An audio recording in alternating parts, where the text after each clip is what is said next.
हे everyone, welcome to learning English. स्वागत छ तपाईलाई नयाँ भिडियो नयाँ क्लासमा। आजको भिडियोमा हामीले सिक्नेछौँ अंग्रेजीमा कुराकानी गर्न। कुनै पनि ल्याङ्ग्वेज अथवा कसैलाई भेट्दा तपाईले कुराकानी गर्दाखेरि चाहिँ क्वेशन र क्वेशनको एन्सर नै दिनुहुन्छ हैन। आज हामी तपाई दैनिक रूपमा नै बोल्ने अथवा कसैलाई सोध्ने क्वेशन अथवा एन्सरको बारेमा चाहिँ आज हामी सिक्नेछौँ। भिडियोलाई अन्तिमसम्म हेर्नु होला है त। आउनुहोस् भिडियोलाई सुरु गरौँ।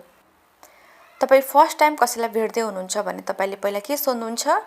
तिमीलाई कस्तो छ अथवा तपाईलाई कस्तो छ? इंग्लिशमा सोध्नु पर्यो भने how are you? How are you? अब एन्सर दिन सक्नुहुन्छ। म ठीक छु, धन्यवाद। अनि तिमी? I am good, thanks. And you? तपाईलाई कसैले सोध्यो हाउ आर यु भन्यो भने चाहिँ आई एम गुड, थ्यांक्स। अनि एन्ड यु? म ठीक छु, धन्यवाद। अनि तिमी? अनि त्यस्तै तपाईले नाम पनि सोध्नुहुन्छ नि हैन। तिम्रो नाम के हो अथवा तपाईको नाम के हो? What's your name? What's your name? मेरो नाम हो डट हो। अब तपाईको नाम के हो त्यो बोल्नुहुन्छ नि तपाईले हैन। माई नेम इज अनि नाम। जस्तै एक्जाम्पल, मेरो नाम रिता हो। My name is Rita. My name is Rita. My name is अनि नाम बताउने आफ्नो है त। अब अर्को क्वेशन हेरौँ। तिमी कहाँदेखि हो अथवा तपाई कहाँदेखि हुनुहुन्छ? Where are you from? Where are you from? अब तपाईले चाहिँ कुन ठाउँको, तपाई कहाँदेखि हुनुहुन्छ त्यो बताउनुहुन्छ हैन। कसरी बताउने? म डटबाट हुँ। जस्तो म चाहिँ बुटवलबाट हुँ भन्नु पर्यो। के भन्ने त? I am from Butwal. म चाहिँ दाङदेखि हो। I am from Dang. तपाई चाहिँ कुन ठाउँदेखि? आई एम फ्रम डट अनि हजुरको नाम है त। तपाई के गर्नुहुन्छ? अब कामको बारेमा पनि तपाईलाई जान्न मन लाग्छ हैन। कसरी सोध्नुहुन्छ इंग्लिशमा? What do you do? What do you do? तपाईलाई कसैले सोध्यो म शिक्षिका हुँ भन्नुहुन्छ तपाईले। म डाक्टर हुँ। I am a doctor. I am a teacher. तपाईको आफ्नो के गर्नुहुन्छ त? आई एम अ लगाएर चाहिँ बताउने है त। अब अर्को क्वेशन सोध्नु पर्यो कसैलाई तपाईले। शौचालय कहाँ छ? Where is the restroom? अथवा टोयलेट कहाँ छ पनि भन्न सक्नुहुन्छ। Where is the restroom? शौचालय कहाँ छ? Where is the restroom? शौचालय त्यहाँ छ भन्नु तपाईलाई कसैले बताइदियो हैन। The restroom is over there. The restroom is over there. शौचालय त्यहाँ छ। The restroom is over there. के तपाई मलाई मद्दत गर्न सक्नुहुन्छ? Can you please? Can you help me please? कृपया तपाईले मलाई मद्दत गर्न सक्नुहुन्छ पनि भन्न सक्नुहुन्छ। Can you help me please? पक्कै पनि अथवा अवश्य, पक्का हैन, जरुर भन्न सक्नुहुन्छ। तपाईलाई के कुरामा मद्दत चाहियो? म पक्का गर्छु हैन भन्दाखेरि चाहिँ sure. What do you need help with? Sure. What do you need help with? तपाईलाई के कुरामा मद्दत चाहियो? ओके, अर्को क्वेशन। तिमीले आज के गर्यौ अथवा तपाईले आज के गर्नुभयो भन्न तपाईले सोध्नु पर्यो। इंग्लिशमा कसरी सोध्नुहुन्छ? What did you do today? What did you do today? म विद्यालय गएको थिएँ। I went to school. यदि विद्यालय गएको थिएँ भन्न तपाईले जवाफ दिनु पर्यो आई वेन्ट टु स्कुल। म अथवा बजार गएको थिएँ हैन। I went to market. Okay, अब अर्को। तपाईले रातिको खानामा के खानुभयो भन्न चाहिँ कसैलाई क्वेशन गर्नु पर्यो हैन। What did you eat for dinner? What did you eat for dinner? Dinner भन्यो के हो त? रातिको खाना है त। मेरो रातिको खाना बिरयानी थियो। तपाईले चाहिँ जे पनि भन्न सक्नुहुन्छ हैन। For dinner I had biryani. For dinner I had biryani.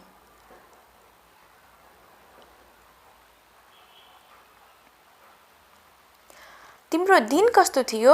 तपाईको दिन कस्तो भयो भन्न कसैलाई सोध्नु पर्यो। How was your day?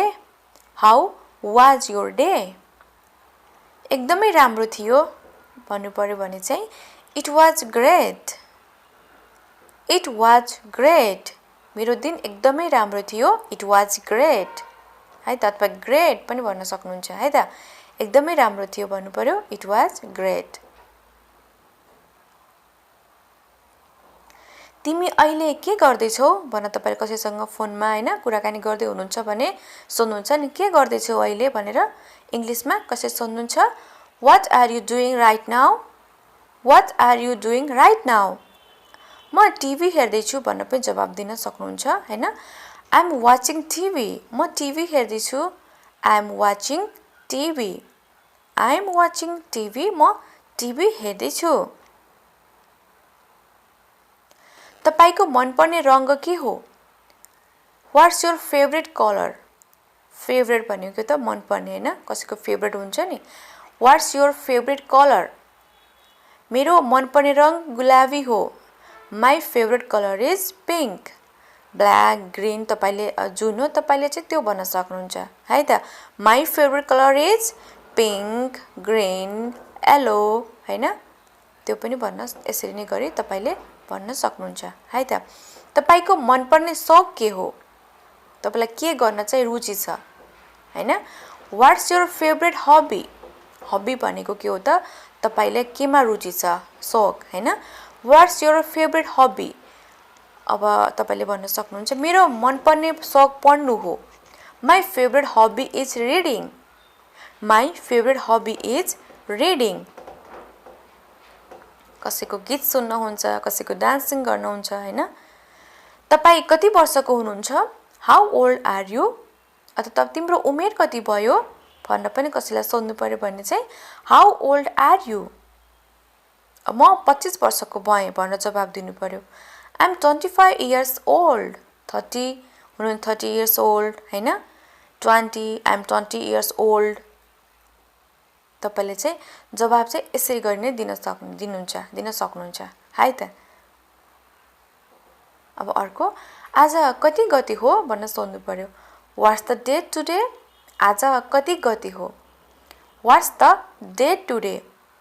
Example अब यसको क्वेशन दिन सक्नुहुन्छ आज वैशाख 31 हो भन्न चाहिँ जवाफ दिनु पर्यो भने Today is वैशाख 31 अथवा May 14 हैन तपाईले चाहिँ डेट अनुसार तपाईले जवाफ दिन सक्नुहुन्छ है Today is अनि कति गति हो त्यो चाहिँ बताउने है त अब अर्को हेरौं खाली समय हुँदा के गर्नुहुन्छ अथवा फुर्सद हुँदा तपाई के गर्नुहुन्छ भन्न चाहिँ कसैलाई चाहिँ सोध्नु पर्यो What do you do when you have free time?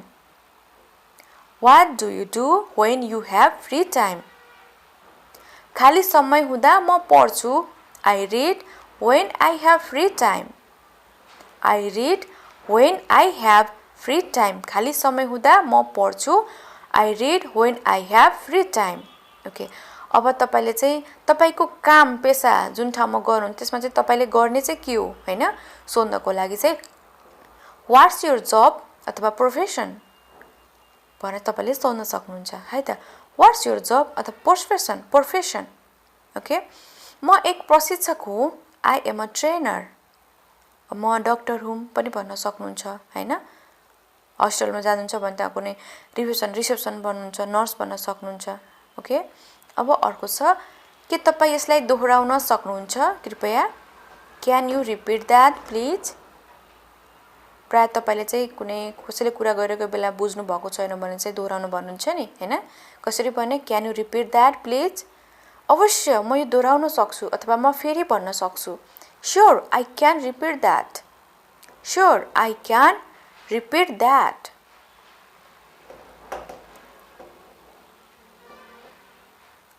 के तपाईलाई कुनै मद्दत चाहिन्छ Do you need any help?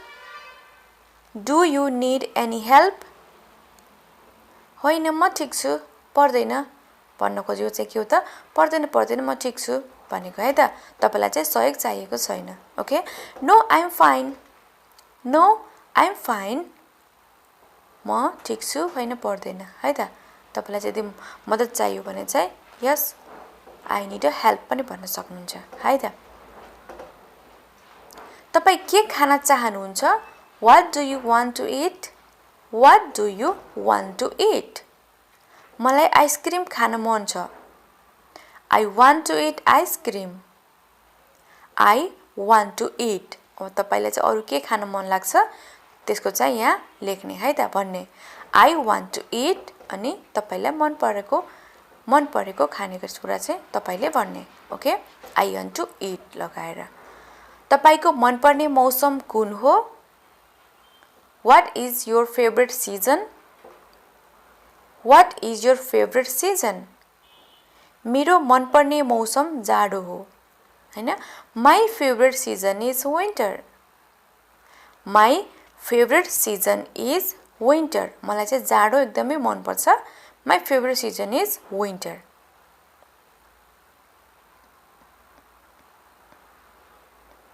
तपाई यहाँ कति समयदेखि बस्दै हुनुहुन्छ भन्न चाहिँ तपाईले कसैलाई धेरै सम्म देखिरहनु भएको छ भनेर सोध्नुहुन्छ नि हैन how long have you been living here how long have you been living here म यहाँ 5 वर्षदेखि बस्दै आएको छु I have been living here for 5 years 10 वर्षदेखि बस्दै आउनु भएको छ भने I have been living here for 10 years